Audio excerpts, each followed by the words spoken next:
नमस्कार दोस्तों, बेक्सर English classes में आप सभी का स्वागत है। आज हम लेकर आए हैं मॉडल पेपर 12 क्लास 12 का जो आखिरी पेपर है। आप लोगों को सबको पता होगा कि इंग्लिश का आखिरी पेपर है और कहते हैं first impression is the last impression, है ना। अगर पहला अच्छा गया है तो लास्ट भी कैसा जाना चाहिए, अच्छा ही जाना चाहिए। तो हम आपको आज 3 पेपर कराएंगे जो लगातार अलग अलग बेस पे होंगे, मगर तीनों पेपर आपके लिए बहुत इम्पोर्टेंट है और इसमें आने वाले क्वेश्चन जो लगे हुए हैं वो बहुत ज़्यादा इम्पोर्टेंट है। ये किसके लिए है? ये क्लास 12 की क्लास है, क्लास 12 इंग्लिश का पेपर है। ठीक है, चलिए हम लोग पेपर की बिना देरी किए पेपर की शुरुआत करते हैं और इस क्वेश्चन को बहुत अच्छे से समझते हैं। ठीक,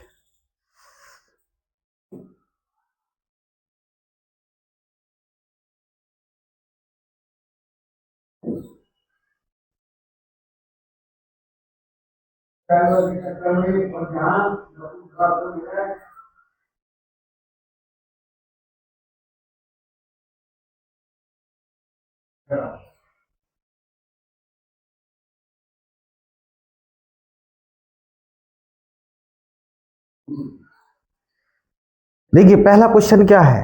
पहला क्वेश्चन पैसेज से रिलेटेड है। हमने आपके सामने पैसेज खोल दिया। पैसेज में पहला क्वेश्चन है, जैसा कि हमने आप लोगों को बता रखा है कि पैसेज के क्वेश्चन कैसे छांटने पड़ते हैं। पहले आप क्वेश्चन पढ़िए, क्वेश्चन पढ़ने के बाद उस पैसेज में आप क्वेश्चन ये इसके आंसर यहाँ से निकाल लेंगे। ठीक है, आप लोगों को पहला बन जाएगा, दूसरा बन जाएगा, तीसरा क्वेश्चन बन जाएगा। 3 क्वेश्चन तो आप लोग बहुत अच्छे से कर लेंगे। क्वेश्चन को देख लो, पैसेज को बहुत गौर से देख लो।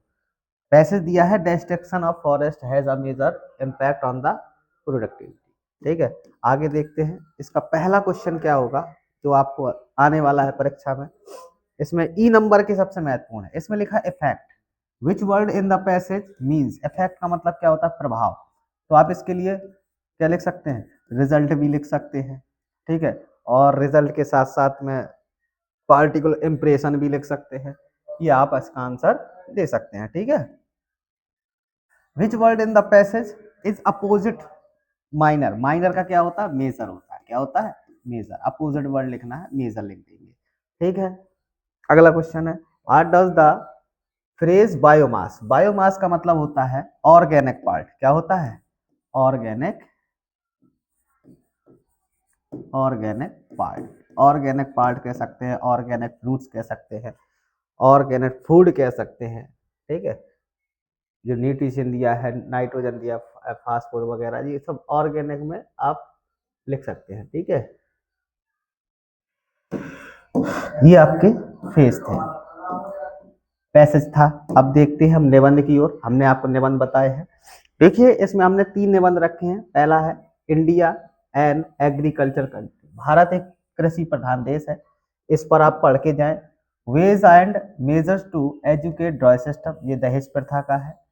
और free and fair print and electronic media, the need of the 10। और मैं एक आपको एक सजेस्ट और कर दूं, डी नंबर पे देख के जाना। अनएम्प्लॉयमेंट, अनएम्प्लॉयमेंट ऑफ इंडिया, यानी भारत पे बेरोजगारी, इस पे जरूर देख लेना। ठीक है, ये हो गए आपके निबंध। अब लेटर पे बात करते हैं। लेटर कौन कौन आने की संभावना है? Write a letter to the editor of a national daily expression of your concern against unfair practice of competitive examination, इस पे लिख सकते हो। या फिर write a letter to the principal of your college requesting him to arrange co curricular activities as regular intervals. ठीक है, ये आपके निबंध है।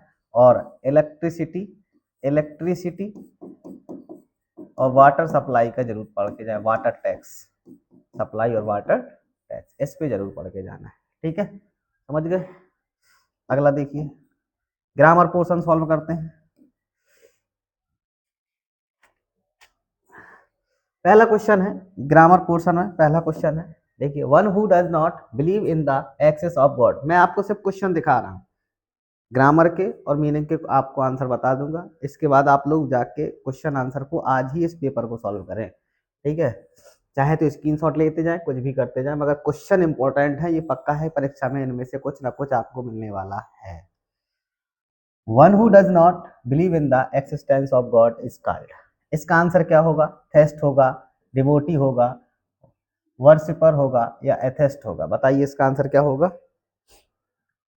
बोलिए। इसका आंसर होगा एथेस्ट। क्या होगा? Atheist. The phrase act upon means, act upon means क्या होगा?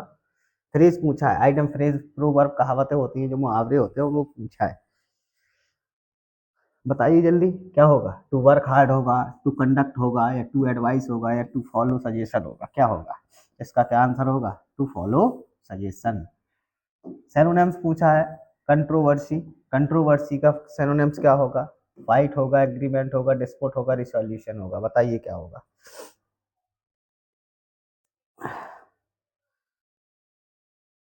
क्या होगा?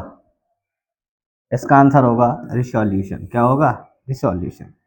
अगला क्वेश्चन है, the antonyms of better, the antonyms of better क्या होगा? बेटर का वर्स होगा, बैड बैड होगा, वर्स्ट होगा या गुड होगा? बताइए इसका आंसर क्या होगा? बेटर का क्या होगा? वर्स्ट होगा? वर्स्ट नहीं होगा, इसका क्या होगा? बेटर का वर्स होगा, ठीक है। अगर यहाँ बेस्ट लिखा होता तो फिर क्या होता? वर्स्ट होता, ठीक है। अगला क्वेश्चन, अगला क्वेश्चन है, Sardar Patel was, Sardar Patel was one of the greatest man India, which word in the sentence is an error? बताइए इसमें क्या करना है, इसमें क्या होगा, क्या गलती है? Sardar Patel was one of the greatest man of India, बताइए इसमें गलती क्या है? इसमें गलती क्या है? मैन शब्द में गलती है, ठीक है। यहाँ पे एक व्यक्ति से तुलना नहीं है, उन्होंने सभी से की है, तो मैन की बहुवचन होनी चाहिए। क्या होना चाहिए था? मैन, सभी व्यक्तियों का होना चाहिए था, मगर इसका ऑप्शन पूछा है, इसका आंसर क्या होगा? बी नंबर का आंसर सही होगा। अगला क्वेश्चन है, देख लेते हैं डायरेक्ट इनडायरेक्ट कैसा बनेगा। पहला दिया है इंट्रोगेटिव में, किस बेस पे दिया है? इंट्रोगेटिव में दिया है, इंट्रोगेटिव में दिया है, तो देख लेते हैं। लिखा है Sita said to Rita are you well, कितना सरल वाक्य है, आराम से बना लो। तो क्या बना लोगे? सीता आस्क्ड रीता,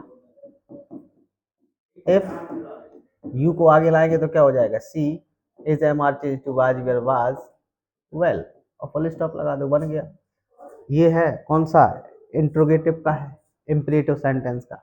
क्या बनेगा? द शॉपकीपर, द शॉपकीपर लिया है फॉरवर्ड से, बना दो, सीधा सीधा है। फॉरवर्ड मी, अब फॉरवर्ड लगा दिया तो नॉट हट जाएगा, डू नॉट हट जाएगा, क्या बचेगा? To stand in front of my shop, बन गया। आगे देखते हैं, अगला क्वेश्चन है कंबाइन, कंबाइन करना है। देखिए कंबाइन सेंटेंस में क्या बनाना है? कंपाउंड बनाना है। कंपाउंड में कुछ नहीं कह रहा है। My friend is not intelligent, my friend is not diligent. हमने एक नियम बताया था, जब सब्जेक्ट समान हो, प्रेडिकेट भिन्न हो, या प्रेडिकेट समान हो, सब्जेक्ट भिन्न, तो क्या कर देते हैं? एंड लगा देते हैं। बस ऐसा बनाओ, माई फ्रेंड,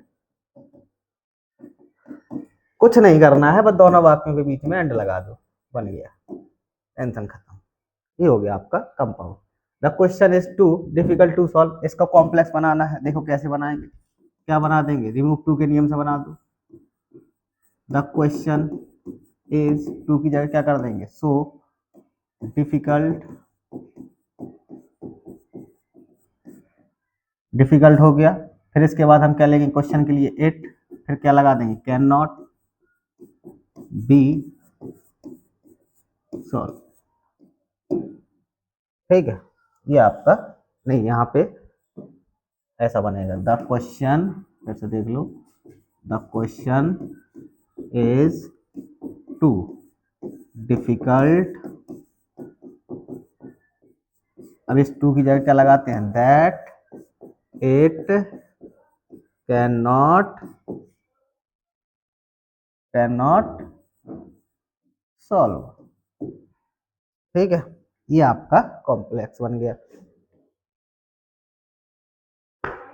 अगला क्वेश्चन है change any one of the following. Passive voice बनाना है, क्या बना देंगे पैसिव वाइज, यहां से उठाएंगे, क्या बनेगा, द पुअर मैन, क्या लगा देंगे, डिड दिया है, क्या लगाते हैं, was not helped by her. ठीक है, ये पहला बन गया। अब दूसरा देखो कैसा बनेगा। दूसरे में पूछा complete this work at once, order दे रहा है, सीधा लगाओ यू आर ऑर्डर्ड टू। ठीक है, इतना करके कंप्लीट दिस वर्क लिख दो, बस सीधा सीधा complete this work at once. ये आपका डायरेक्ट इंडायरेक्ट बन गया।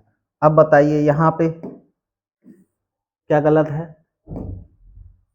बताइए इसमें क्या गलत है। माई हेयर आर ब्लैक होगा, क्या होगा, हेयर्स नहीं होगा, हेयर्स।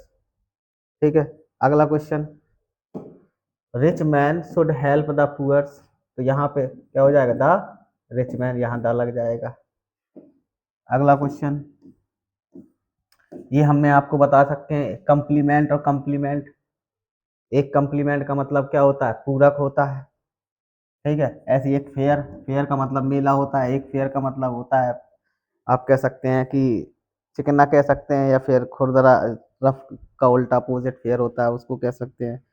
ठीक है, ये हमने आपको कॉपी में बहुत अच्छे से लिखाए हैं, इनको एक बार देख के जाना। कंप्लीमेंट, कंप्लीमेंट का जरूर देख के जाना, और फेयर, फेयर का देख के जाना। ठीक है, अभी अगला पेपर लेके आएंगे, उसमें और बताएंगे। अगला स्टोरी को देख लो। स्टोरी ली है, भूख और इंसान का रिश्ता जन्म से होता है, जन्म के साथ ही मनुष्य अपनी भूख के साथ लेकर आता है। भूख किसी भी व्यक्ति के जीवित रहने का प्रमाण है, लेकिन यह भूख हवस का रूप लेने लगे तो चिंता का कारण बनने लगती है। किसी की बेइंतहा लालच दूसरे की मुसीबत का सबब बन जाती है, और भूख और भुखमरी असमानता की सूचक है। ठीक है, तो ये स्टोरी आप लोग देख लो, स्क्रीनशॉट ले लो इसका, और इसको बना के लाना। अब हम चलते हैं लिटरेचर पोर्शन में। लिटरेचर पोर्शन में क्या है, कौन कौन से क्वेश्चन ले रखे हैं देख लेते हैं। हमने सबसे पहले हम कौन से पोर्शन में आएंगे, प्रोज में। अब क्वेश्चन का आंसर देने का समय नहीं है कि हम आपको क्वेश्चन आंसर आंसर में टाइप करके दे, हमने सब बता रखा है, सब लिखा रखा है। आपके लिए 8-10 वीडियो हमने अपलोड कर रखी हैं, आप देखेंगे तो अच्छे से आपको सब मिल जाएगा। अलग से प्रॉपर क्लास बनाइए। पहला क्वेश्चन है व्हाई डिड, पहले इसको पढ़ लेते हैं क्या कह रहा है। Answer the following question is about 14 words each.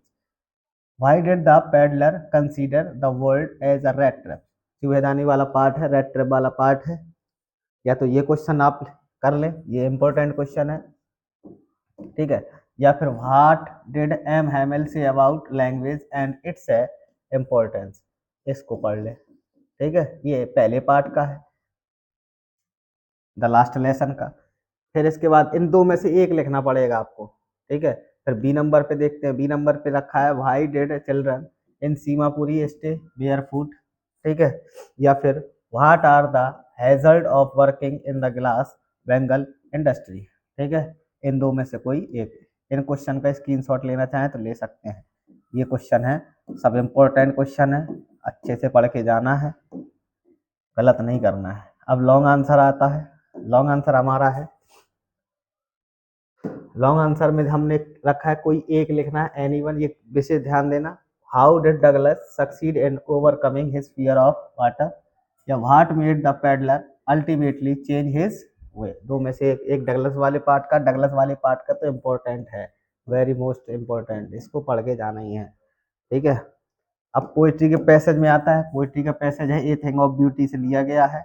इसके 3 क्वेश्चन आपको करने होते हैं, ये क्वेश्चन निकालना हमने आपको बहुत अच्छे से बताए हैं। ठीक है, तो ये क्वेश्चन आप लोग कर लाएंगे। पैसेज का स्क्रीनशॉट लेना चाहें तो आप लोग स्क्रीनशॉट ले सकते हैं। ठीक है, ये क्वेश्चन है, क्वेश्चन का स्क्रीनशॉट लेना चाहें तो ले सकते हैं।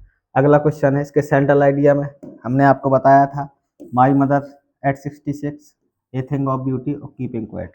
ये 3 पार्ट आप याद कर लो, आपको रखे मिलेंगे, इनमें से कोई एक आपको मिल ही जाएगा, इम्पोर्टेंट है, ठीक है।